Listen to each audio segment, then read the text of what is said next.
509 yards passing last week, 198 rushing yards this week. The Falcons have found a new way to skin the same old cats. So I stopped being lazy, yeah, and I became creative, and I learned how to create it, and now that pride's for me. So come see, oh come eat. Welcome to the Silver Lining Podcast. Today we're going to be covering a review of the Falcons Panthers Week 6 victory over the Panthers. Excuse me. I am Sterl the Pearl, and I got my host over here, Cam. I am Turner. What's going on with you, Cam? Feels good to be back, man. Feels good to be back. All right, love to hear it. Love to hear it. So yeah, man, we just want to go ahead and go over some things. I took some notes, and I just wanted to go over some things that we saw in the game. Go over some plays that we didn't cover in the rapid reaction. So yeah, we're not going to hold you too long. We're going to just go ahead and go straight into it now. One of the things I wanted to immediately make sure that I wanted to give out some game balls, if you will. So one of the game balls I wanted to give was Zach Harrison for his special teams punt block. You know what I'm saying? I think the last time we had a block punt, it was 2021. I think it was against the the Cardinals. I want to say Richie Grant blocked one, and I want to say Lorenzo Carter or Troy Anderson blocked one earlier that same year against the Rams. Way to pull that knowledge out, man. Yo, man, they just stick up there, bro. They just stick up there. Because Troy Anderson returned it for a touchdown. So I think Lorenzo Carter blocked it against the Rams, and then I think Richie Grant blocked one against the Cardinals from back then. Another thing that I wanted to give out some game balls for. I want to acknowledge some career marks. All right. So in the sixth game of the year, Drake London has already tied his career high for touchdowns. Everybody go ahead and give Drake London a golf clap. Good job for Drake. Bijan Robinson sets his new career high for rushing touchdowns in a game with 2. And also, Drake eclipses a new, excuse me, not Drake, Bijan eclipses a new career high for TDs versus one team. The previous record was 2 against the Saints, set in the victory at the Dome, the 24-15 victory. For those who don't remember that game, that was the game Jesse Bates caught that pick six when he stepped under and took a 92 yards to the house.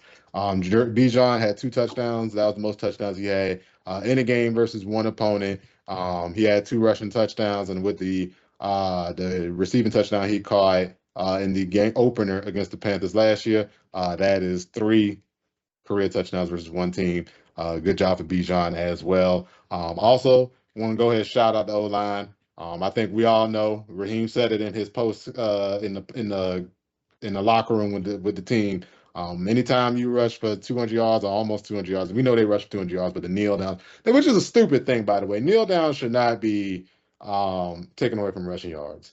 I'm getting sick of that shit. But Same. I get it for sacks, but it's a common enough play now. Like when the kneel down first came out, and teams were doing that because that's just a way to end the game without putting the ball in danger, then all right, fine. But it's a common play that I don't think it should take away from rushing now.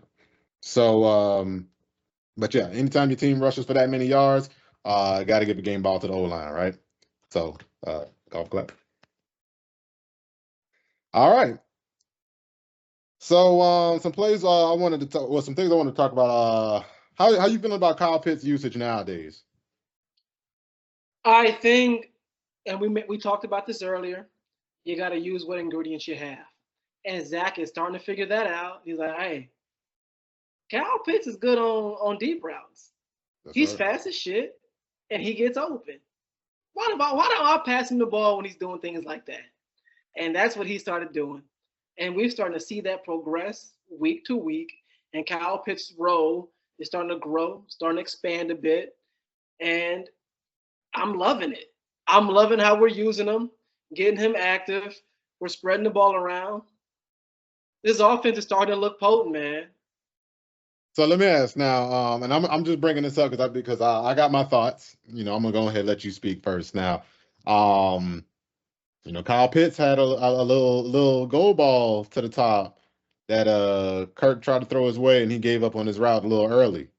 You got anything to say about that? He did. He did. And we're gonna talk about that. And I'm not gonna excuse it. Even that being said, I still think he had a good game. But he's not the only receiver I've seen do that. I've also seen Darnell Mooney do that a That's couple right. of times. So I do think it's a little bit of a growing pains. These guys aren't used to a real quarterback. And I hate to say it like that, but they're not. They're not used to a real quarterback. Kyle Pitts hasn't had one since Matt Ryan, and I think he's forgotten about that. I think he's forgotten how that's felt Yeah. between Mariota and Ritter and the little Heineke too. And those guys are all serviceable, but hey, they're backups for a reason. We got Kirk in the building now. Kirk threw for 500 yards. He's shown he's the guy. He's shown he can dish it out. And he shows you can put it on the money. Like that man will sit in that pocket and sit and sit and sit. So yeah, he gave up on that ball, but I think it's something we can grow past. I'm not too worried about that. All right, awesome, man. No, look, took some of the words right out my mouth, boy. Because see, one of the things I was thinking about that play, well, with Kyle Pitts, one of the things I want to do, got to go ahead and shout out Zach Robinson again. Starting to just draw up a little bit more. Kyle going deep. I see him using Charlie Warner more in the role that was the whole reason he gets paid in the NFL. I'm like, hell, when That's a what we guy forgot to makes give his flowers bones. to, Charlie Warner. Yeah, yeah, kicking it. No, no, I consider. Hey, oh, when I say O line, maybe I'm gonna change that to blockers because when you team rushes for that much, you're getting blocking for more than just your 5 linemen. You're getting blocking on the perimeter too, and we got to shout out Charlie Warner. He had a great game blocking. But like I said, I want to call out Zach Robinson, and I'm gonna keep calling him out every week as long as he give me a reason to, because I was very critical of him the first few weeks. For those now that we got a little bit more listeners than we had in the beginning, I want to make sure everybody know. I was saying that Zach Robinson he was given 2017 Arthur Smith. I mean 2017 Steve Sarkisian. He was giving Arthur Smith. That's what I was calling it because I'm like, hey man, this shit real predictable. It's real easy to see what's going on, and I don't feel like I want to shy away from that. But now that he showing me that he want to get Pitts running more, not instead of us using Pitts as much on routes where he got to try to wiggle to get open, just let him outrun guys. We're seeing a little bit more results. And I think you called out exactly the proper mindset. We can say that Pitts quit on the play because he didn't think he was getting the ball, whatever, whatever. But the truth is, you pick up bad habits in bad situations. You pointed out Darnell Mooney quitting on a lot of those same types of plays. You always notice who's the ones doing it, right? The people who tend to be the ones quitting on deep routes are guys who run deep routes for a large portion of their yardage, and then they feel like they're either not getting targeted or when they targeted it, it's not really a catchable ball.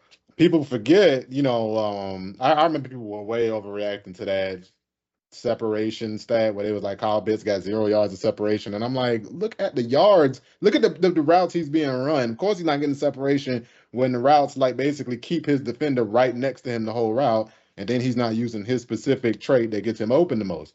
But one of the things I wanted to bring up, when people forget about, his production or forget about don't think about what is the reason for his lack of production. Who you remember a time where Kyle Pitts had the highest percentage of uncatchable passes or uncatchable targets coming his way? You remember that? Yeah, I remember who's the quarterback too. That's right. So he had literally had a part of his career where he had a higher percentage of uncatchable targets than anybody else in the league. When you are playing that like putting the pass catcher in that situation, um, they're gonna pick up bad habits, man. People They don't they forget. they just don't do that job as hard. Like it's a part of being a receiver that it takes a real dog to always just stay locked in on every play. When you running your routes and you're not getting the ball, and or if you're in an offense that mostly run and like, because as a receiver, you only get to be a part of the game if you're getting fed, if you're getting featured, if you have somebody who can actually throw the ball. Otherwise, you just on the field and you run. Um, so yeah, no, I think being in those situations that Mooney was in, and being in the situation Kyle Pitts was in, I think they just picked up some bad habits. And the beautiful part about that though is that those habits are happening while they're winning, right? And so when those bad habits happen when you're winning, now you feel incentivized when they pull up the film and say, "Hey, you didn't run this route right here. You know that could have been your touchdown right there." You know what I'm saying? Or and I'm gonna extend this over to the blocking. There was a couple plays where some receivers kind of didn't really do a good job blocking on the edge. Kyle Pitts had one, Drake London had one. And if they like block their guy on the edge, then we're gonna be able to take these plays that's already 10, 12, 15 yards and turn them into 30, 40, 50-yard plays. All right. And I'm gonna tell you right now, if you watch this game, if you watch the sport of football, if you show me a team that is good at consistently running the football, I will show you a team that is getting good blocking from every position. I will show you a team that is getting good blocking at the O line, team that's getting good blocking from the backfield, if that be a fullback, good blocking on the edge from the tight ends, and good blocking from the receivers. In 2016, I always bring that one up because that was one of the crispest, most well-rounded, most well-evolved offenses I had gotten to see because it's the Falcons, so I'm watching them every week. And we got great blocking from Julio and Sanu on the edge. That was the thing that consistently happened. So I think as the team starts to build their confidence up, as they start to feel like everything they do actually matters, we're gonna start to see those habits of quitting on routes start to fall off more. We're gonna start to see those habits of quitting on blocks start to fall off more because now you're gonna see everything that I do actually matters and actually affects the outcome of winning and losing. Right. So on to the next thing. One of the other things I wanted to bring up. Uh so we had a play with Mooney. Um Kirk kind of missed him, carried him upfield. There's not really much that I guess I got to say about that. I think Kirk. Now when I looked at that play again, one of the things that I thought was strange was I couldn't quite tell if Mooney needed to jump. I think they was just one of those things that show why football is a game of inches. Because it looked like Mooney didn't necessarily need to jump to catch that play, but he did, and then it threw him off. And then Kirk also threw that ball a little too far upfield. And I think Mooney was just ready to catch it where he was and run it in, and Kirk wanted him to go upfield. And I think that threw off the timing of their catch. So he was able to still make the catch, but then we ended up kicking a field goal on that. Did you have anything you wanted to chip in on that play? Oh yeah, so we absolutely left points on the board. That play, I think it's something that I think we'll be able to execute more in the future. Sure, we missed it, but we missed it in the game where we had, for the most part, complete control. It's not really something I'm too worried about. We left quite a few points on that board. There was also another play. It was in the first half. You mentioned blocking.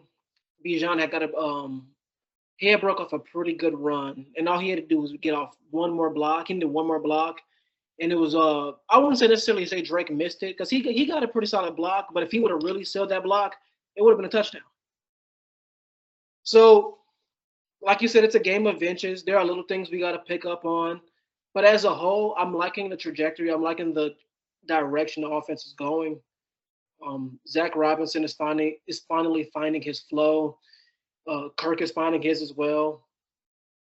Like Raheem mentioned as well, throwing for 500 yards is going to open up his offense. Teams have to honor that Kirk can sling this ball around. People aren't going to think that, oh, just because he's a pocket passer and he's coming off an Achilles, people aren't thinking about that anymore. It's what you're doing now, and Kirk is performing. So I'm loving what I'm seeing from him. I know you mentioned it as well. Some of the receivers put on some routes, but Hell, even Pitts lost a pretty much a year of his career off bad quarterback play. He had his MCL pretty much Yo. torn. So even in bad habits are slowly getting broken, and this winning is helping that. So I know we're not quite at the next week's preview, but I'm liking where this offense is headed come come next week. But before we get into that, let's talk about this defense, man. Because we spent time giving flowers to this offense. Let's talk about this defense. And All right. before we start bashing them or talking No, about no, them, no, I will no. say We got this. to do flowers first. Actually, I Oh, wanted to do flowers a flower first. section for them as well. Um, Can so I give out my first flower? AJ Terrell breaks a streak of 37 games without an interception. Golf clap at AJ Terrell. Gotta give it to AJ. And his pick basically put the game away. So that's how I feel. I felt like I knew they were going to score when they get that pick because Carolina hadn't really stopped them. In fact, honestly, that's the main reason why I was a little tight, but I wasn't nervous because I'm like, hey, look, the beautiful part about this is we got the big form of a 2-score lead, an 8-point lead. So even if they do score, they still got to do two. And even if they did get it, the game's only tied, right? But once we got the pick, I was like, all right, I think we can ice that one. Also, want to give a game ball to Clark Phillips getting his first career pick. I Let's love it, go man. ahead, give it to him, man. I love career first for some of these guys. I love acknowledging career first. So, Clark Phillips, he getting to play a little bit more. We thought he was going to probably be a starter, but he ended up not being a starter because Mike Hughes. But he's getting more burn now, and I think he's starting to find his way. I really love the play that he made because that's like that kind of play was a Clark Phillips special, right? When he was at San Diego State, I think he was at San Diego State. But when he was at San Diego State, was it San Diego State or was it Utah State? Uh, I can't remember. It's a team with red and black. That's why I can't remember if it's San Diego State or not. Um, but that was a Clark Phillips special, man. Him being in zone coverage, him reading the quarterback eyes, baiting the throw, and stepping in front of it. And that was one of the things he did real well. That was one of the reasons why he had any of the fare that he ever had. Like at some, we got him in the fourth, but at the time he was drafted, there was a lot of projections of him being a first rounder. I remember just seeing him still on the board in the fourth round, and I'm like, dang, the guy who everybody, at the point that he was on the board. Most of the boards I saw, ESPN or NFL.com had him basically as the highest rated player left on the board. And I'd be like, man, it'd be cool if the Falcons get him just because, we could use a cornerback. And then we got him. So we were starting to see maybe that'll play off. And, it's the end of the game. So, we don't want to make the biggest thing of it, but it was a good play. I mean, it was against starters. And so that might be showing us a little bit more, too, that if the team can get a lead on some of these teams and kind of force them to not be able to be as diverse in their play calling. If they get in more situations where we know they're throwing it, then maybe we can start having more guys step in front of passes and pick them off. Another thing too, and feel free to chime in on this one. I wanted to go ahead and point out Clark Phillips stopping before the end zone and not scoring. Now this is first pick. You don't get pick six opportunities all the time. Would have been happy and pleased as punch if he just ran that thing right on in and got a pick six. Let the Falcons get a 45-point game. Win 25-point victory. I feel like that would have been awesome. But I love that he was willing to sacrifice that to try to run out the clock. I feel like that's a sign of focus. Because one of the things I feel like I've noticed from Raheem. And by the way, just so you guys know, I think me and Cam are doing a lot of talking, and we said it's a lot of things about the offseason that we didn't really discuss on pod because we didn't have a pod at the time. We can go ahead and maybe on like during the bye week or something, we'll do an episode and cover a bunch of stuff over the offseason so you can know our thoughts. And we're gonna keep it honest and raw. We're not gonna give you that revisionist stuff that now that we know how it's working out. I'm gonna tell you about how I felt the night we picked Penix. I'm gonna tell you how I felt about the hiring of the coach. Cam gonna do the same. We're gonna keep it a bundle right there. We're gonna keep it a buck right there. But yeah, no, the guys seem focused. They seem focused. They seem pretty focused on doing just what's right and what's best for the team. He stepped in front of that, and I know he did it because I feel like he could have just gone down immediately, but he shook Andy Dalton just to let the Panthers know, hey, I could have scored this if I wanted to. Yeah, I could have ran out of bounds when Andy Dalton almost got me, but no. I juked him out of shoes, and then I stopped in front of it so that this was a pick six. It's a gentleman's pick six, though. We ain't gonna run it up on you. We just gonna, put the offense out here, take some knees, and get the hell out of here. Nobody get hurt. But yeah, I could have walked that in on y'all if I wanted. So I just wanted to go ahead and point that out. I mean, aside from just good stuff. Wanted to just shout out Nate Lamb. I'm not gonna get the game ball, but I did want to shout out him getting 2 forced fumbles. We didn't recover any of them, and he got beat on some plays. But I just wanted to shout out getting a great guy back in the lineup and seeing him be effective and get back there. Anybody or any plays you want to shout out? Anything you want to talk about with regards to what I said? Yeah, so thrilled for AJ getting that pick. It's going to be great for his confidence going forward as well. So I'm looking forward to seeing him build on that. Happy for Clark Phillips as well. The best thing about that pick, and then him going down after he hit Andy Dalton with the shake and bake, was that it showed that he cares about his teammates and that the teammates care about each other. They're playing for each other. They're playing for Raheem, and that's a good sign. That's always a good sign when the players are really riding and playing for their coach. It goes to show you that, oh, okay, we're building something here. We cooking something here. I like that. I like that. Hey, This team is building the well. culture, Oh, baby. another good play as well. The week before, something another play that shows how well coached we were. When Drake caught that pass over the middle and we were able to get down in what, like 9 seconds. Yeah, because I That think we was ran the play with 12. Yeah, and he. that was impressive. Another play that showed how well coached we are. So sure, we have made a couple mistakes here and there, but this team as a whole is well coached. So something we didn't give flowers to, but I definitely want to give to is the coaching staff. Yeah. Something the defense have done every game this season, made adjustments in the second half. Yeah. We may get thrashed. We may get the ball run all over us. We may give up a ton of yards, but those yards aren't translating into points, and that's the big thing. Like Chuba Hubbard had a great game, but we only gave up 3 points in that second half. Hell, the Bucks had a pretty good game in the second half. We gave up 6 points. Those little adjustments are showing that although we may be giving up yards, it makes that defense made like, man, can y'all stop anything? But hey, Yeah. In the first half of these they games, yeah. are getting stops and is leading to less points scored in the second half.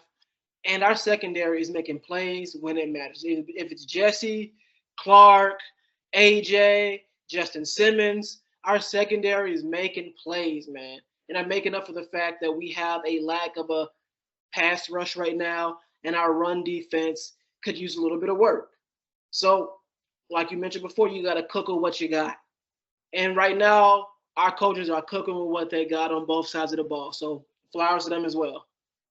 Absolutely, brother. One of the things I want to point out with that second half, really the second half of any of these games too, is that they're not getting, these lucky scoreless drives where a kicker misses a kick or a guy drops a pass. I mean, don't get me wrong. Now they Saquon Barkley dropped a pass that would have been a first down in that game.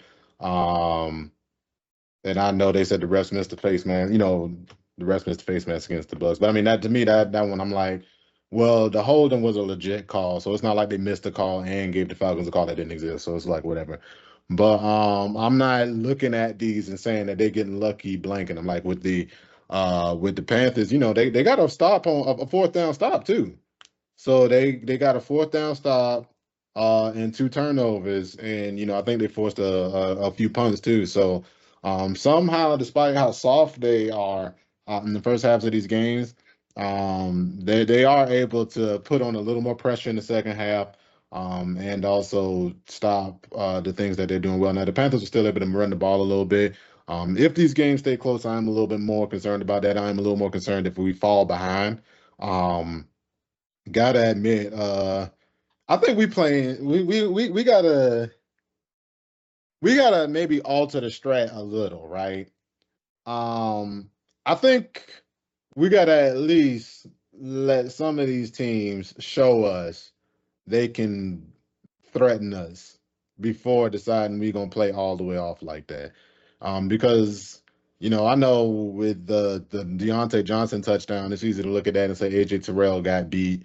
And he did get beat.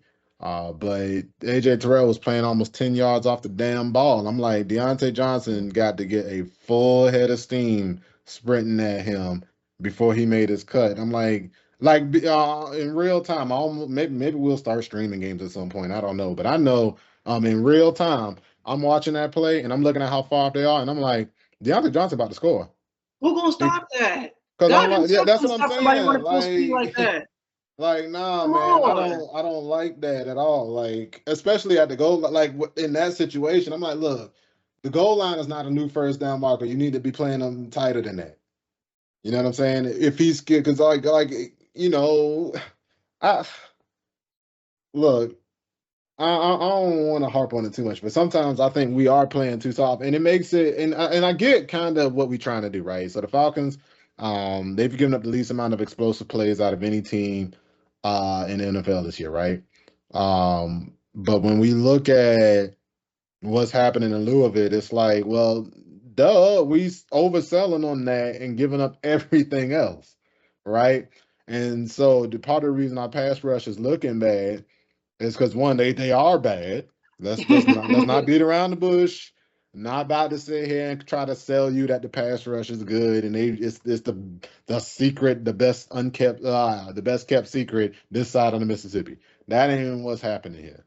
What's happening is the pass rush is bad, but they also are being robbed of opportunities to get after the passer because we aren't slowing down the receivers at all. We basically leaving everything underneath open and quarterback got a way to go with the ball before any substantial rush can do, and that's kind of what they want. Like I said, they are basically begging you to throw the ball underneath and then just try to rally and tackle. But we're not getting it figured out fast enough on defense as far as stopping the run for that to be an acceptable long term strat for me. Right?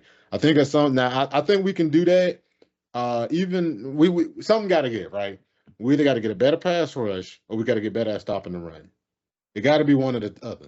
If we get better at stopping the run, then it's okay if we give up those underneath passes on third down because now instead of 3rd and 4, it's gonna be 3rd and 9. And so Thank you, man. We gotta pick one of the two's gotta give. We can't like be exactly like and the other thing, the reason why I'm pressing it is because I think with some adjustments to the scheme, we'll be able to do that. It's the fact that I don't think it's about players necessarily. Like sometimes you just got to do what you got to do with the players you got. But what's the point of having all these good cover guys if you're not gonna let them cover a little bit?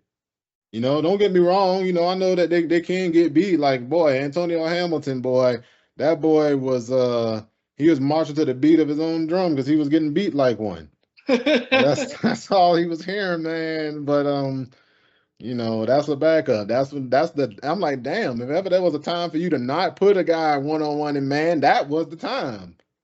I'm like, he was getting beat. I'm like, well, why are you playing press man with the backup slot corner? Like, this the time to be playing off ball.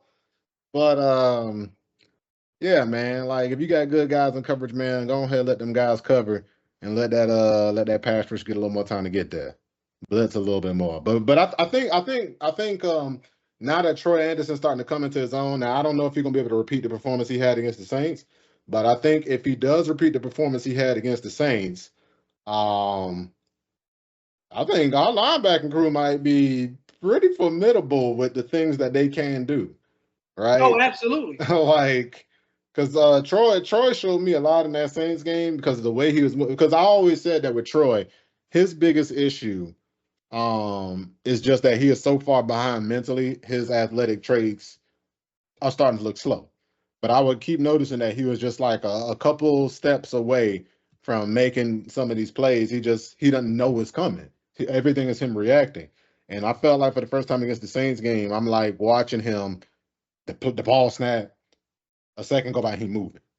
He reading and he moving. And so if he can bring that, with Caden Ellis's pass rush ability, because I'm not gonna lie, Caden Ellis is actually pretty damn good at blitz, and I'll be watching him. And a lot of times when we get a pressure on a blitz, he's the guy getting the pressure. He got another pressure against the Panthers. Speaking of which, yo, we gotta talk about now I remember one of the plays I wanted to talk about. What the hell happened with Lorenzo Carter on that play where he wrapped up Andy Dalton and then Andy Dalton got loose and then ran all the way down. That was another that was one of the key plays in the Panthers scoring a touchdown before half.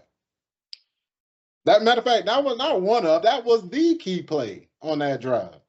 That was it. That That was supposed to drive be was a the only sack. thing.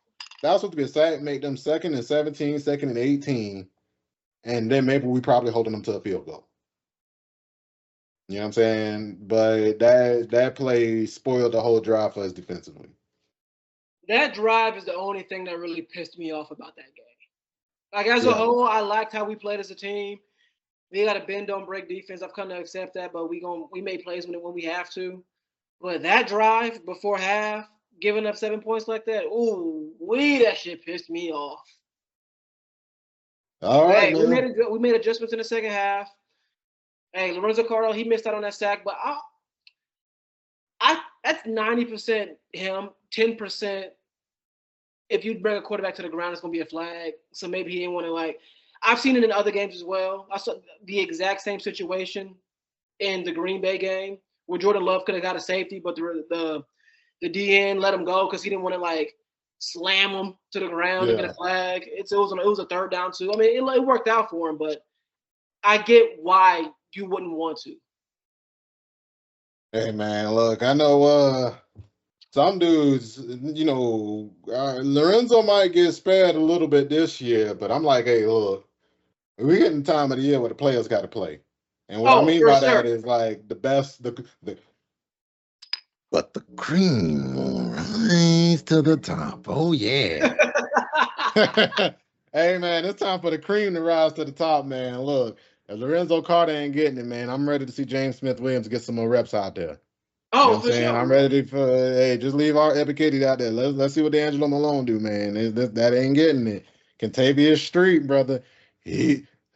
That's not gonna work for me, brother.